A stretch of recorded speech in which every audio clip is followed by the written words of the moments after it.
Please subscribe at make sure. So yan, mga kabayan ko.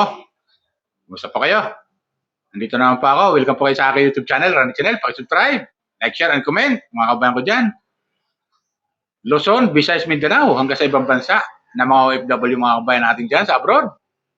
Saan makaipaig na mundo na roon, sana po nasa mabuti kayong kalagayan at buhay sa karamdaman. Mga kabayan ko. Okay? Welcome na welcome po kayo sa aking YouTube channel, Randy Channel. Okay? Subscribe na po kayo. Like, share, and comment. Okay? Okay, shout out kay Krishna. Itong topic natin, patungkol pa rin kay Krishna mga kabayan. Shout out kay Krishna. Happy birthday sa iyo. Salamat at nabisita ka ni Pugong Bihero. At ang nila Ralph at saka ni Bilbin at saka ni Junjun. Shout out. Okay? Sana maging masaya ka, maging maligaya ka sa kaarawan mo, Krishna. Okay? So ito, mga kabayan ko. Kasi, yung unang upload video ko, mga kabayan ko, ang sabi doon, at ang sabi ko doon, yun nga, wala nga kasi may nag-comment na wala si Pugo Bihero. Doon. Tulad sinabi ko nung nakaraan, doon sa unang upload ko, hindi natin mapipilit. Kasi nga, ang alam natin kasi mga kabayan ko, nandun pa sa Mindoro si Pugo Bihero. Diba? So, ito, nakita natin. Napanood natin, natapos natin yung video dahil ayon sa nag-comment, tapos ulitin mo panood ng video, panoorin mo, nandoon sila Pugong Bihero dumating. So kahit ako, di ako naniniwala. Ay inulit ko hanggang sa tatapos ko. Yun nga, mga malapit na matapos yung yung live ni Krishna, doon ko nakita na yun, nandoon nga sila Pugong Bihero. Si Ralph, Milvin, at saka si Junjun. Nauna si Junjun, nauna si Junjun. Nakita ko doon. Kaya shout out kay Krishna. Happy birthday sa iyo uli. Okay? Bilang tagahanga mo, dito lang kayo mga viewers mo, taga-suporta, bagamat wala kami dyan, sa birthday mo, para na rin kaming nariyan at masaya dahil napapanood ka namin dyan sa live mo na yan. At lalong naging masaya kami, mga kabayan ko. Kumita kayo, lalo mga taga-suporta ni Krishna, lalo na maging masaya kami nung makita namin na dumating sila Pugo Bihero diyan sa birthday mo. Di ba? So, dito mga kabayan ko, dito natin makikita na si Krishna masaya. Lalong sumaya nung dumating nga si Pugo Bihero. Di ba? Tanda natin mga kabayan ko, itong si Krishna kasi, tulad yung sinabi ko, mga previous kong mga upload, panoorin nyo mga kabayan ko, hindi nyo pa napapanood. Sabi ko, si Krishna kasi nag-iisang babae sa PB team. Nag-iisa siya. Sa pagmimisyon, nakita nyo naman, nag-iisang babae lang siya kasama nila Pugo Bihero. Lalo-lalo na nung time na nung sweet pa nila, yung sweetness nilang dalawa. Di ba?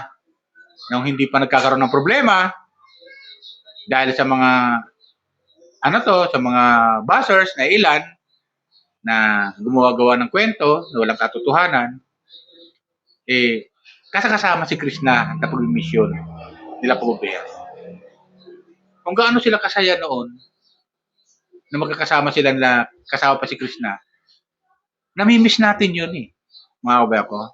Kuha niyo, ibig sabihin, namimiss natin yun Masaya yung team pagkasama si Krishna sa pagmimisyon. Ang saya panoorin, ang sarap panoorin. Dahil nga, nagbibigay saya ito si Krishna sa team. Hindi lang si Pugo Bihero napapatawan niya, maging yung team napapatawan ni Krishna. So, ganon. Namimiss natin yun mga bayan ko. Nakuha niyo, ibig sabihin, mga viewers ko, mga Chris fanatic, mga Chris supporter. Nakuha niyo ba, mga Pugo Bihero viewers? Di ba? So, dito natin makikita na talagang ito, bumalik. Birthday ni Krishna, bumisita nga si Pugo Bihero, at kasama nga sila si Ralph, at saka si Melvin, at saka si Junjun. Nakita natin yung ngiti ni Krishna. Nakita natin dahil kumakain siya hindi niya alam na dumating si Pugo Bihero. So, Parang surprise, di ba? Sinabi ko doon sa unang upload video ko, pag dumating talaga si Pugubihero dyan, sa kanyang team, masabi nating sorpresa. Di ba mga kabayan ko? Sorpresa talaga. At nangyari nga. Di ba? Malaking surprise talaga kasi hindi unexpected talaga eh. Sabi nga ni Chris na nung nakarang live niya, may nagtanong kasi kung pupunta si Pugubihero sa birthday niya. Sabi niya, ay hindi ko alam. Kung pupunta sila, welcome naman. Welcome sila. Pag hindi, wala tayong magagawa. Sabi ni Chris na yon. So, unexpected talaga, mga kabayan ko. Yung saya na nadarama ni Chris na hindi may tatago, mga kabayan ko. Hindi matatago ni Chris na yung saya na na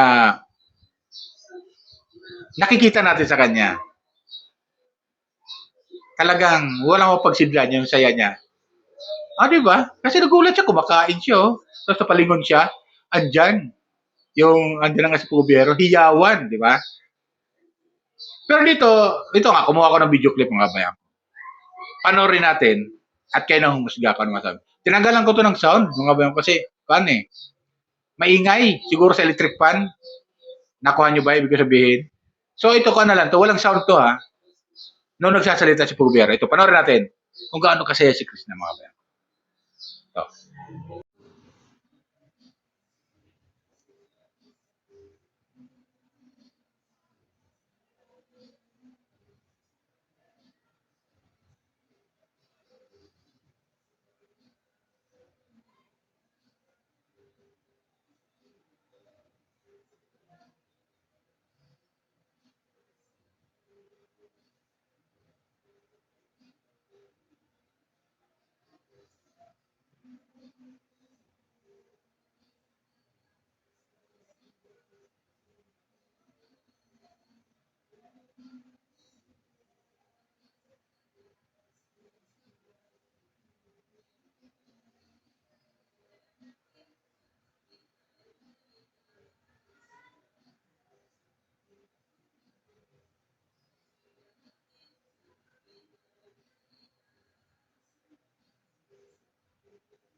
So ayun, di ba mga kabayan?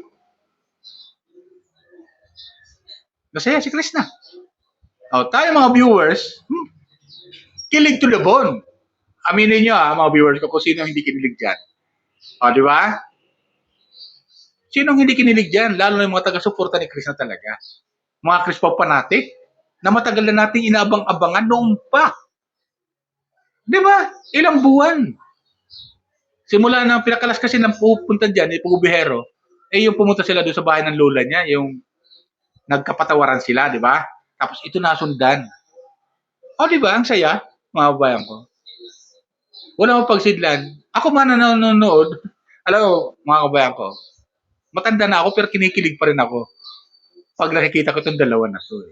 Kasi butong-buto ako sa dalawa na to, mga kabayan ko. Totoo lang, butong-buto ako sa dalawang ito. Kaya masakit sa damdamin ko na nawala na nga. So, di man natin sila mapipilit ang isa't isa. Kung hindi nga talaga, tadhana o magsabi, wala tayong magagawa. Nasa kayo ng dalawa pa rin. So, nasa desisyon na pa rin lang dalawa. So, di ba mga kabayan ko? Di ba? Pag nagla-live si Chris na, hindi nyo ba napapansin? Ang saya niya pag si Sir Paul ay bumibisita at nagbibigay ng comment. Hindi nga siya makapaniwala na Sir Paul yung nasa live na pag nagbibigay ng comment. Siguro, pag nagbibigay ng mga ganito-ganyan sa comment section, yun, napapaniwala na si Sir Paul ngayon kausap niya sa comment section, sa live niya. Di ba ganun yan, mga kabayan ko? Kuha niya, ibig sabihin. Lalo ngayon ito, personal na pumunta si Pugubihero ulit. Di ba? Ang saya, nakakatuwa talaga, mga kabayan ko. Ito, basa ako ng isang comment dito. May nag-comment dito, mga bayan ko. Basahin ko lang. Sabi ni Francisca, Sir Randy, good evening. Napanood niyo ba yung live ni Krishna sa birthday niya? Dumating po sila Sir Paul at nakakatuwa. Kinikilig ako talaga sa kanilang dalawa. Sobra. Walang mapagsidlan yung saya ni Krishna. Nakita ko. Oh, totoo naman yan, di ba? O sino bang hindi kinilig doon? Lalo-lalo mga solid supporter ng ni Krishna. Mga Chris Papanatic na hanggang ngayon ay talagang hindi mo bumibitaw doon eh. Sa Chris Pau eh. Di ba? At isa na ako doon. Bilang isang Chris Pau fanatic, masabi ko. Ah, di ba? So, tuwan-tuwa si Francisca na maparod. Alam ko kayo rin ganun mga viewers ko. Di ba? Oh. Di ba? Nakakatuwa. Talagang makikita natin kay Krishna yung saya ba. Kumakain siya, oh, na-stop yung kain niya. Dahil siyempre, kailangan niya pagtuunan ng pansin. Sila Sir Paul. Di ba? At pwede naman yan, pagkatapos lang nila, sa kanila, ito habang nagkikituan, kumakain sila. Di ba ganun yun? So dito makikita mo yung ngiti ni Krishna, yung saya na makikita mo. Ito ang pinakamagandang regalo na dumating sa birthday niya. Ang pagdating ni Sir Paul diya sa birthday niya. O, di ba, mga viewers ko? Nakuha niyo ibig sabihin? Ito ang pinakamagandang regalo na dumating sa buhay ni Krishna sa birthday niya. Na dumating, bumisita sa Sir Paul sa birthday niya. Di ba? Walang material na bagay. Maliban doon sa, basta walang material na bagay. Maliban na bumisita personal sa Sir Paul sa kanya. So dito natin makikita mga kabayan. Yung friendship ng dalawa ay solid pa rin. Yung pagiging magkaibigan ng dalawa, solid talaga. Di ba? Kaya, iyak yung mga bashers. Dahil ang sabi nila, yung ilang mga basher, hindi ang pupunta sa Sir Paul doon. Dahil galit sa kanya. Ganyan. Marami sinasabi. Pero nakita na pahiya sila. Lunok laway sila. Di ba mga kabayan ko? Comment na kayo kung kami sasabi mo. Di ba? Lunok laway yung mga basher ni Krishna. Di ba? Na hindi yan pupunta sa Sir Paul doon. Ganyan. Etc. Di ba ganun yun? Pumisyal. Di na pahiya sila. Iyak sila. Di ba? So ganun lang mga kabayan ko. Dapat, huwag kasi itong mga bashers natin, itong ilang mga bashers kasi, huwag kasi kayong huhusga nang hindi kayo mahusgahan. Ngayon, nahusgahan tuloy kayo. O, di ba? Nahusgahan tuloy kayo ng mga sinungaling kayo. Lalabas sinungaling kayo. Pumasyal si Sir Paul. Paano ngayon yan? Dinapahiya kayo. Di ba ganun yan mga viewers ko? Okay? So yun lang sa akin mga kabayan ko para gusto ko lang ipakita sa inyo yung tuwa at saya na nararamdaman ko para kay Krishna. Sana ganun din kayo ng mga solid supporter ni Krishna at mga solid supporter ng Chris Pau Fanatic, mga solid supporter ni Pugo Bihero na nanonood simula noon hanggang ngayon. Shout out sa inyo lahat. Okay? Yan lang po. Bye! Ingat po lagi. Pagpalay po tayo ng pumaykapal. Palala ko lang ulit bago ko mag-off o matapos, palala ko lang ulit. Tulad sinasabi ko, kung bago lang kayo sa aking YouTube channel o nanonood sa akin, paki-subscribe lang po, like, share, and comment. Okay? And like. And tsaka no skip pad. Okay? Yan lang po. Bye! Salamat po.